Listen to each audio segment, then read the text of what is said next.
I watched somebody's book haul, and they had picked up the last book in this series, the one that just recently came out. And it's just something that they said was like, it made me put it up to the top of my to-buy list, and that was Infinity by Sherilyn Kenyon. And so, here we are again, another vampire story. I have yet to get sick of vampire stories. I love vampires.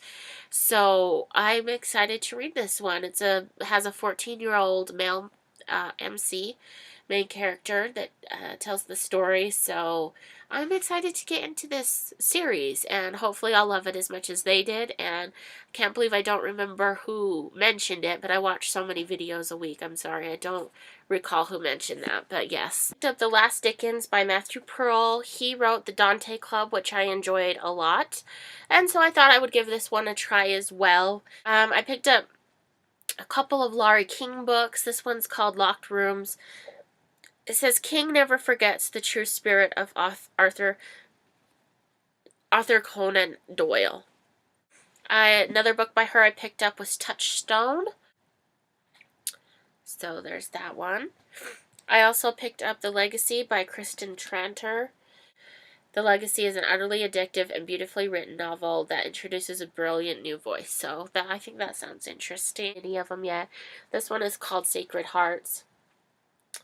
And it's a historical novel. I don't know if you guys are familiar with her, but she's a very popular national bestseller author, and that's another one of her books. And then I also picked up another book by Michael Gruber, The Forgery of Venus. And he wrote the Book of Air and Shadows, which is here, which I also have, but I haven't read yet, of course. It looks like an artist's historical story, so... King of the Pygmies. This is a story about a psychological story about a boy that can hear people's thoughts, and he's treated for schizophrenia. Along the same lines, kind of, is Under the Wolf, Under the Dog. And this one, he is also he's in a facility that there's kids that are addicts and all kinds of stuff, and he has to figure out what's really wrong with him, kind of a book. So, it's a lie. This one had a cool alien with two heads on it. There's the two heads and then the body, and he's got these just long, weird arms, and I don't know, I just thought that it looked cool, and it's called Virus on Orbis, the Softwire by P.J. Harasma, and I just thought that that looked something unusual that I haven't read something like this in a while, so I thought it sounded good. But it also has a teen main character. 13-year-old Johnny Turnbull and his sister are forced as workers on this Rings of Orbis. But he soon discovers that he is the first human on Softwire, and he has a special gift that allows him to enter any computer with his mind, and I think that it sounds kind of fun. A book I picked up at Barnes & Noble with a coupon was Marcus Sedgwick's Revolver. This one I had on my wish list, and I was debating it, but then I saw Bunny Kate's wish list for the week, and it was on there, and it kind of got me to go ahead and purchase the book.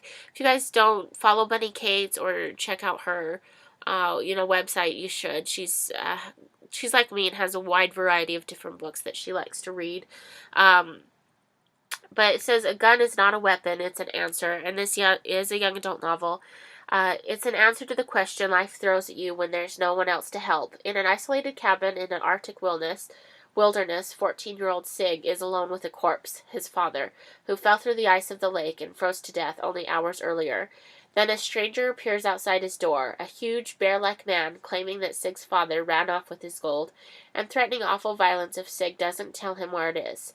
Sig knows nothing about the gold, but he does know that there's a loaded Colt revolver hidden in the cabin.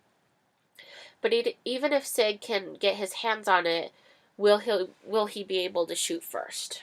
Okay, so another book I got in for review, I think it was from Tor. Dark Magic by James Swan. It says Peter Warlock is a professional magician with a dark secret.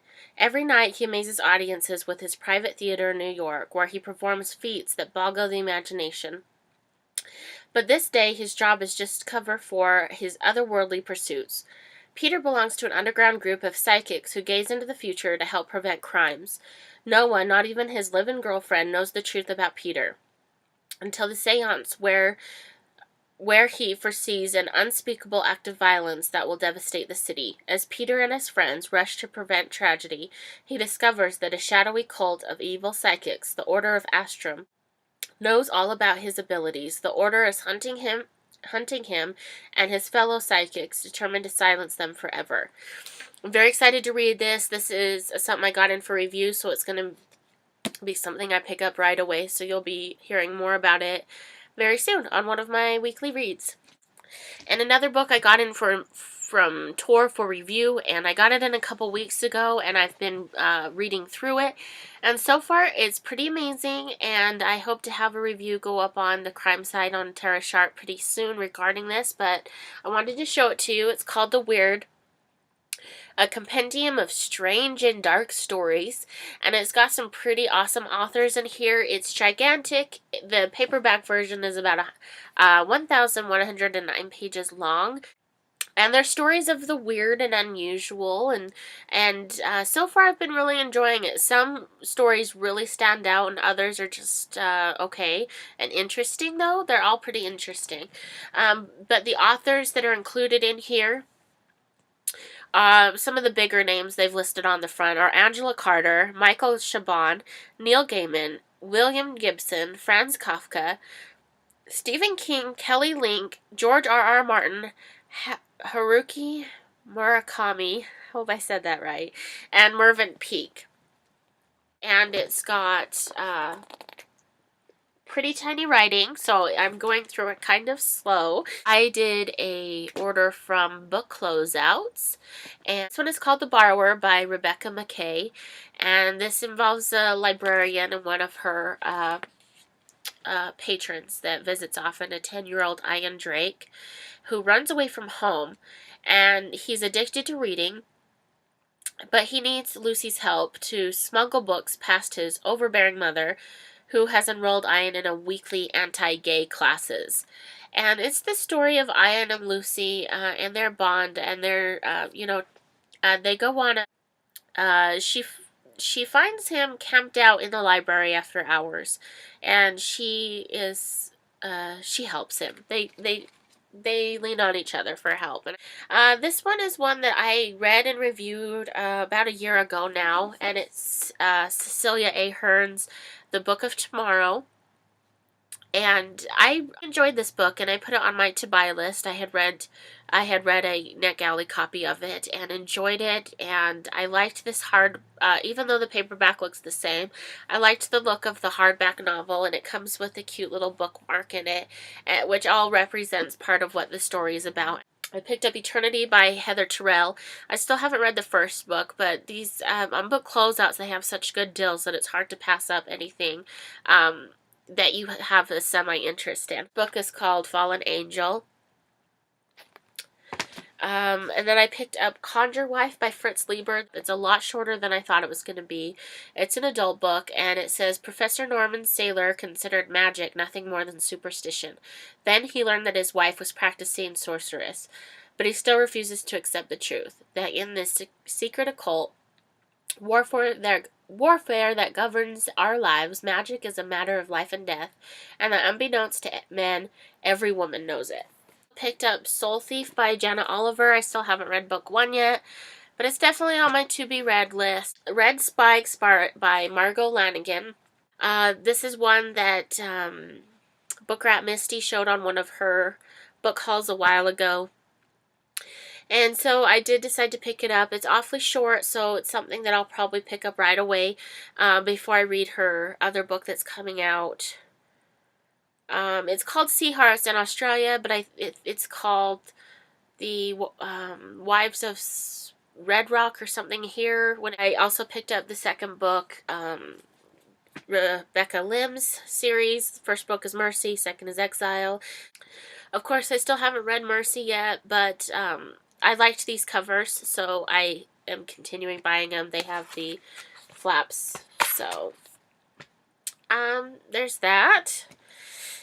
The Other Side of Dark by Joan Laurie Nixon. This one is another really short read. Stacy wakes up in a hospital room in a body she doesn't recognize. Her mother is dead, murdered, and Stacy's recovering from a gunshot wound. She is the sole eyewitness to the crime, but she has only a shadowy memory of the killer's face.